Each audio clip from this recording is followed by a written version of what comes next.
நற்செய்தி வாசகம். நான் வெட்ட செய்த யோவான் இவரே. இவர் உயிருடன் எழுப்பப்பட்டு விட்டார்.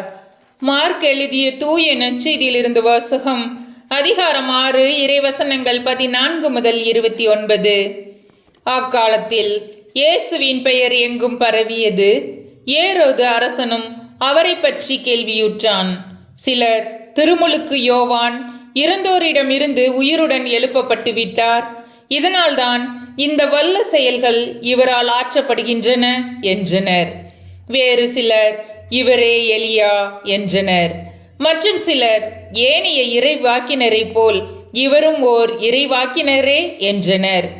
இதை கேட்ட ஏரோது, இவர் யோவானே, அவர் தலையை நான் வெட்ட செய்தேன், ஆனால் அவர் உயிருடன் எழுப்பப்பட்டிருக்கிறார் என்று கூறினான். இந்த ஏரோது தன் சகோதரரான பிலிப்பின் மனைவி ஏரோதியாவை தனக்கு மனைவியாக்கியிருந்தான். அவள் பொருட்டு ஆள் அனுப்பி யோவானை பிடித்து கட்டி சிறையில் அடைத்திருந்தான்.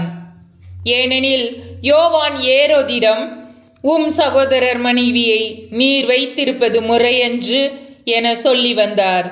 அப்போது ஏரோதியா அவர் மீது காழ்ப்புணர்வு கொண்டு அவரை கொலை செய்ய விரும்பினாள். ஆனால் அவளால் இயலவில்லை.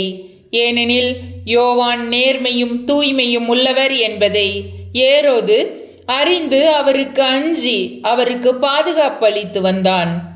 அவர் சொல்லை கேட்டு மிக குழப்பமுற்ற போதிலும் அவருக்கு மனமுவந்து செவிசாய்த்தான். ஒரு நாள் ஏரோதியாவுக்கு நல்ல வாய்ப்பொன்று கிடைத்தது.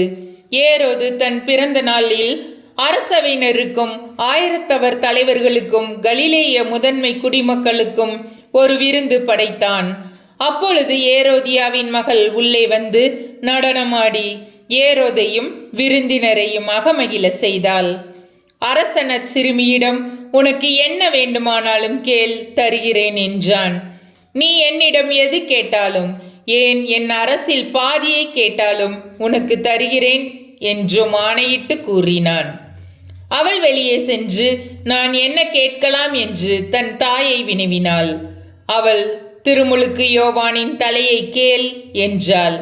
உடனே சிறுமி அரசனிடம் விரைந்து வந்து திருமுழுக்கு யோவானின் தலையை ஒரு தட்டில் வைத்து இப்போதே எனக்கு கொடும் என்று கேட்டாள்.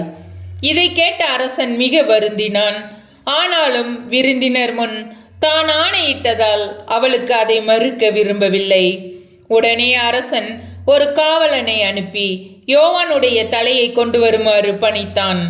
அவன் சென்று சிறையில் அவருடைய தலையை வெட்டி அதை ஒரு தட்டில் கொண்டு வந்து அச்சிறுமியிடம் கொடுக்க அவளும் அதை தன் தாயிடம் கொடுத்தாள். இதை கேள்வியுற்ற யோவானுடைய சீடர்கள் வந்து அவருடைய உடலை எடுத்து சென்று ஒரு கல்லறையில் வைத்தார்கள். ஆண்டவரின் அருள்வாக்கு. கிறிஸ்துவே உமக்கு புகழ்.